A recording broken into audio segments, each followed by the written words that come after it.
Hello, this is Mark Morales, and I'm going to be speaking to you about about the literary representations of American values and the ideals across the centuries. America has always been known for being a melting pot. It's where cultures clash and come together from all over the world, uh, all different countries, the many different countries that encompass the world come to America for many different reasons. Maybe they're looking to escape oppression or just looking to find a better way of life. There are many reasons, but they all come here. And they've been doing it for hundreds of years.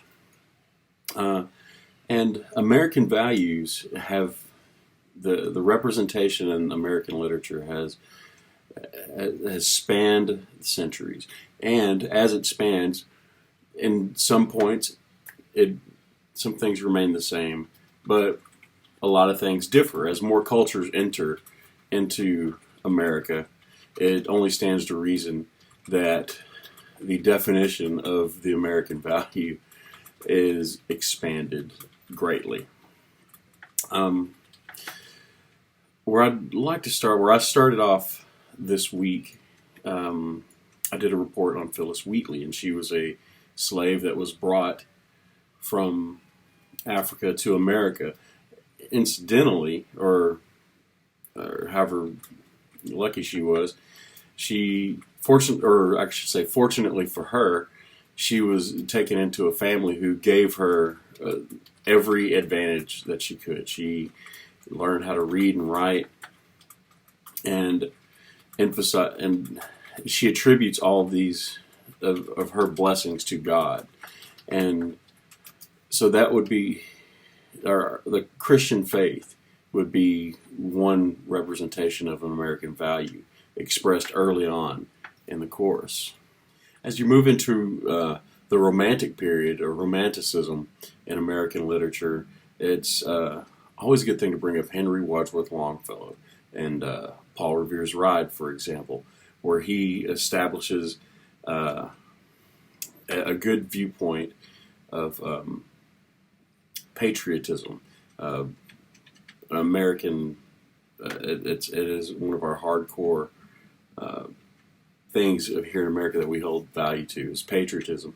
And as he talks in Paul Revere's Ride about how the lighthouse man is to communicate with Paul Revere, and Paul Revere takes off to warn his countrymen. It's a really the way he writes is really the expressions that he gives really communicates unity in the American spirit, and he really brings us out through Paul Revere's Ride.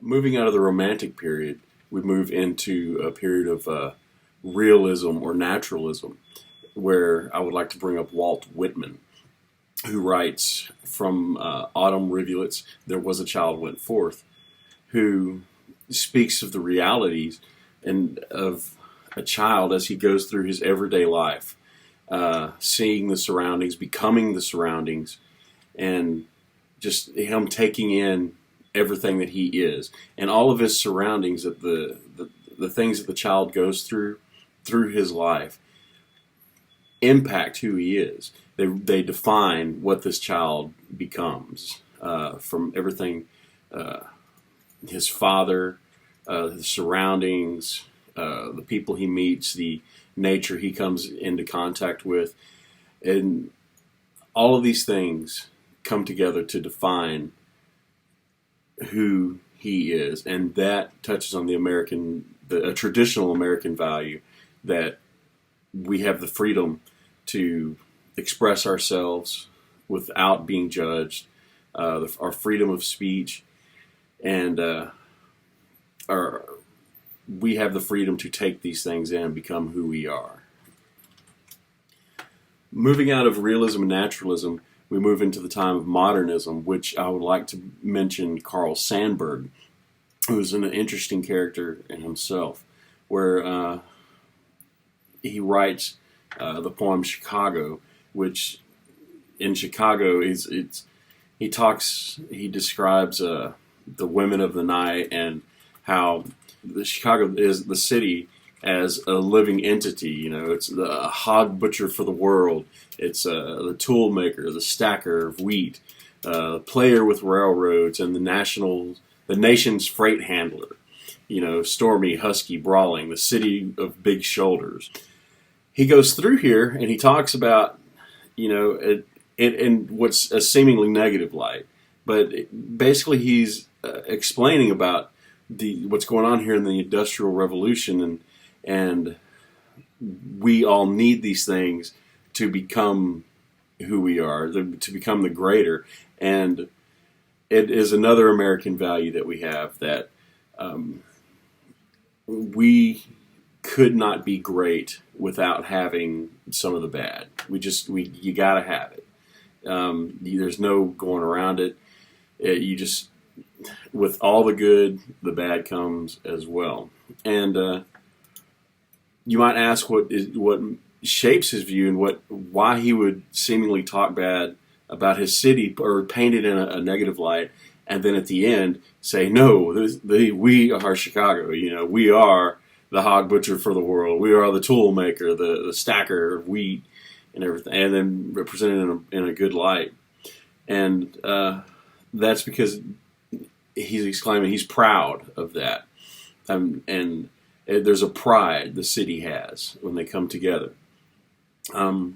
Lewin says Carl Sandburg's has been influenced by the way he was brought up. His father worked for the railroad. His mother worked she was a maid in a hotel, and they both taught him the value of hard work.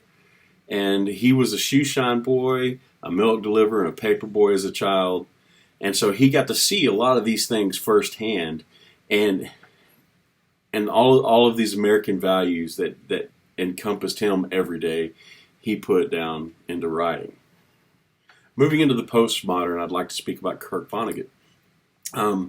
He wrote a story called Harrison Bergeron that takes place in 2081, where everyone is equal. No one's stronger than anybody else. No one is prettier than anybody else. No one's faster than anybody. Everyone is equal, and talent-wise, all the way around. And in the real world, you know, this could never happen. And the story ends. Actually, in the beginning of the story, it's told from the eyes of George and Hazel Bergeron. This is Harrison Bergeron's parents. And at the beginning of the story, the handicapper general, the person who's in charge of making sure everyone's equal, comes in and arrests him for being too smart. Basically arrests Harrison Bergeron for being too smart. And the tall and short of it is that Harrison Bergeron escapes and goes into the TV studio, and he gets other people to throw away their masks, take off their mask, and live life to the extreme. At that time, the handicapper general comes in with her 10-gauge double-barrel shotgun and kills them, and then tells everybody they got a few seconds just to get their stuff back on. Well, Vonnegut uses satire in an extremely gross way that really makes people think of the fairness of total equality. Short story sends out several mixed messages. Vonnegut sympathized with the communist and socialistic ideals of the day, but yet he writes a story that warns of the very dangers of that kind of society. Or does he? On the other hand, maybe he was trying to make a point in saying that society would still survive if we were all equal. Well, anyway, this was his take on the American value of equality. And this goes to prove my point, or stands in line with my point, that so many people come into America, ideals change. Some people believe in life, liberty, and the pursuit of happiness, and others think that the pursuit of happiness is just ends to destruction, like John Dos Passos, who writes, and the Big Money. He gives examples of several different people who, a mechanic, he's a simple mechanic who has this humble business, and then by some means found a way to make money and in aerial, in flying, and he becomes wrapped up in greed and jealousy and envy and the pursuit of the money. He ends up in a downfall by the end of the story. And John Dos Passos and the Big Money writes of several incidents where the chase of the American dream or the almighty dollar always ends in destruction. In conclusion, I'd like to say that, or just reemphasize on my point that America is the great melting pot, and there are so many different American values that we hold dear. And as more people come into this country, the typical American value will change per person. But the one has always remained the same, is that all Americans want to pursue life, liberty, and the pursuit of happiness without being restrained or held back by the government. And all of these authors I talked about today did a great job representing their personal point of views. And thank you very much. I've really enjoyed this class, and I've learned a lot from the new readings that I've experienced and come into contact with, and I look forward to reading more. Thank you very much.